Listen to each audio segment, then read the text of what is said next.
La République démocratique du Congo, RDC, est un pays riche en histoire, en culture et en mystère. Au-delà de ses paysages magnifiques et de sa diversité ethnique, la RDC abrite également des groupes religieux et sectaires qui défient l'entendement. Dans cette vidéo, nous allons explorer les 5 sectes les plus étranges qui ont marqué l'histoire du pays. Préparez-vous à plonger dans un monde de croyances, de rituels obscurs et de secrets bien gardés. Numéro 5. Les Wazalendo. C'est dans les territoires de Masisi et Sake que les combats ont débuté le 29 septembre entre des groupes autochtones d'autodéfense appelés Wazalendo et les rebelles du M23. Les Wazalendo sont un peuple autochtone de l'Est de la RD Congo. Ils se sont organisés pour leur autodéfense et celui de leur terre au sein d'une secte qui se présente comme l'église messianique et judaïque de Wazalendo, qui signifie autochtone, propriétaire des terres dans la langue locale.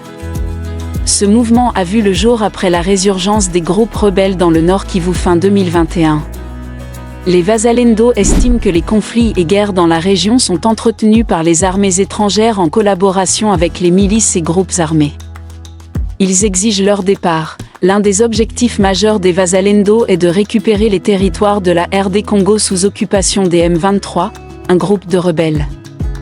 Pour Juvenal Munubo, député catholique, élu du Nord Kivu, les Wazalendo sont des peuples révoltés face à leur avenir hypothéqué, suite au processus de paix en RDC qui n'avance pas comme décidé et signé.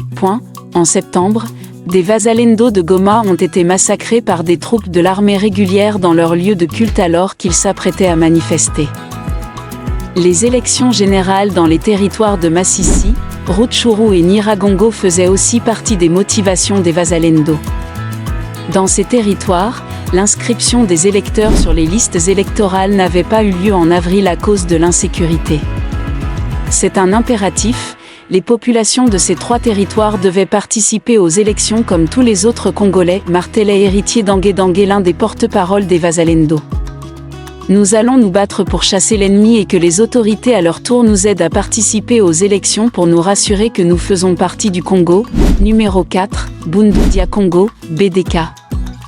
Créé en juin 1969 et officiellement en 1986 par Nemwanda Semi, est un mouvement politico-religieux qui lutte pour la défense, la protection et la promotion des droits et des intérêts du peuple Congo, dans l'espace territorial de l'ancien royaume du Congo, RDC, Congo-Brazzaville, Angola, Gabon. Bundu dia Congo prône l'établissement d'un État fédéral en Afrique centrale par une modification des frontières issues de la colonisation, frontières qui ont provoqué l'éclatement du peuple Congo entre plusieurs pays. Le mouvement prône également la défense de la langue kikongo et le recrutement dans la sphère publique et privée des pays concernés de membres du peuple Congo. Nemwanda Semi, député national, candidat au poste de vice-gouverneur, ne fut pas élu, ce qui a provoqué un regain de tension. Les combats entre la police congolaise et les partisans de Bundu dia Congo ont fait 134 morts en 2007 et une centaine en 2008. En 2008, le gouvernement congolais interdit Bundu dia Congo. En février 2017, des combats se sont déroulés à Kimpese, faisant 8 morts parmi les militants du groupe. Le 17 mai 2017, des militants avaient libéré leur leader, Nemwanda Semi, qui avait été arrêté en mars. 4500 autres prisonniers évadés, en attaquant la prison de Makala à Kinshasa. En avril 2020, la police congolaise avait donné l'assaut à la résidence de Nemwanda Semi. Il y avait eu des négociations, mais elles n'ont pas abouti et ont été particulièrement laborieuses. Devant l'échec des discussions, la police a donc décidé de passer à l'action avec des tirs de gaz lacrymogène. Des fidèles de Bundu dia Congo se sont alors rendus aux forces de l'ordre. Retranché à l'intérieur de la maison, le chef du mouvement politico-religieux avait été récupéré par les éléments des forces de l'ordre. Nemwanda Semi aurait été blessé à la tête par un coup de crosse qui lui aurait été asséné par l'un des policiers. Il a été conduit ensuite à la clinique. Numéro 3. À l'origine, les Maï Maï Corps du Christ promettaient à la population de les débarrasser des forces démocratiques alliées, ADF, un autre groupe armé de la région. Mais au fil du temps, le mouvement a développé des revendications politiques. Pour Eli Karuvusa, vice-président de la société civile de Butembo, cela montre bien que David Maranatha n'était en fait qu'un exécutant, la secte a un nouveau chef, il faudrait qu'ils aillent plus loin et chercher de vrais cerveaux commanditaires parce qu'un tel groupe ne doit pas résister, il ne devait pas avoir autant de motivation.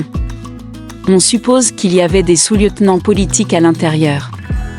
Et Eli Karovoussa de demander au gouvernement congolais, pour soulager la population, de trouver le cerveau commanditaire de ce groupe armé. De son côté, Omar Kavoa, du centre d'études CEPADO demandait à ce que David Maranatha soit déféré devant une cour militaire, afin que, lui et ses complices répondent de leurs actes. La société civile souhaitait également l'arrestation d'un autre chef rebelle, Bouambale Kakolele, un ancien officier des forces armées de RDC, FARDC, autrefois en prison militaire à Kinshasa et dont on ignore comment il a pu s'échapper.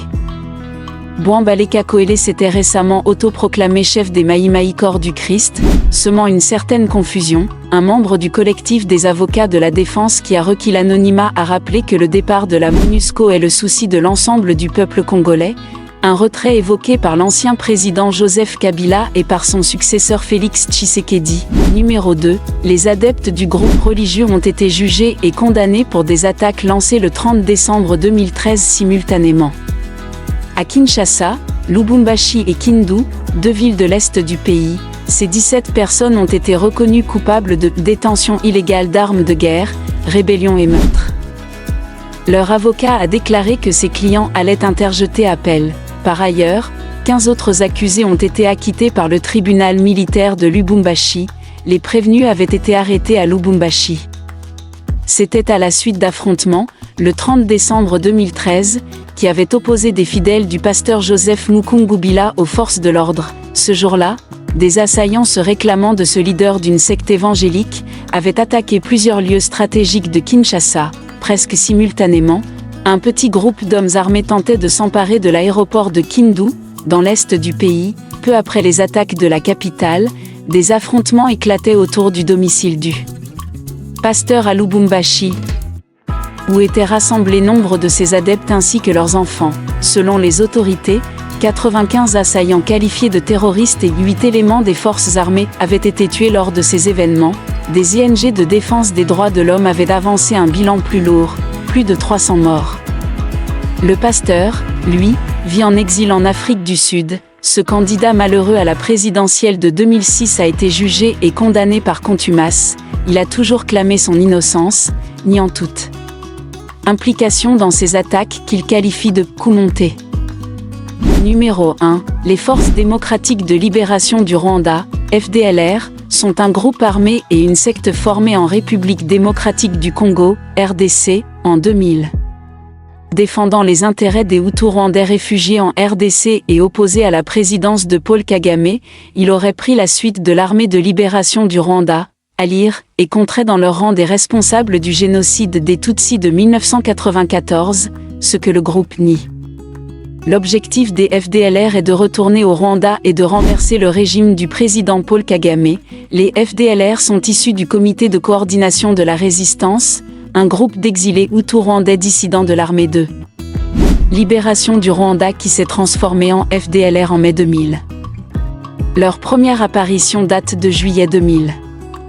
Prétendant représenter les intérêts des Hutus rwandais des camps de réfugiés en RDC créés en 1994, les FDLR seraient composés d'anciens membres des forces armées rwandaises, FAR, et des milices Interahamwe. Selon les observateurs, elle prend la suite de l'armée de libération du Rwanda qui rassemblait des responsables du génocide des Tutsis du Rwanda et était active dans la deuxième partie des années 1990. L'émergence des FDLR se fait sous l'influence du président Laurent-Désiré Kabila, ce dernier cherchant à créer des groupes paramilitaires contre le Rassemblement congolais pour la démocratie dans le cadre de la Deuxième Guerre du Congo. Si la branche politique est essentiellement localisée en Europe, la branche militaire de l'organisation, les forces combattantes à Bakunguzi, FOCA, est active dans le Maniema, le Nord Kivu et le Sud Kivu. Merci d'avoir regardé la vidéo jusqu'à la fin. Si vous avez aimé cette vidéo, n'oubliez pas de vous abonner pour ne manquer aucune de nos futures aventures.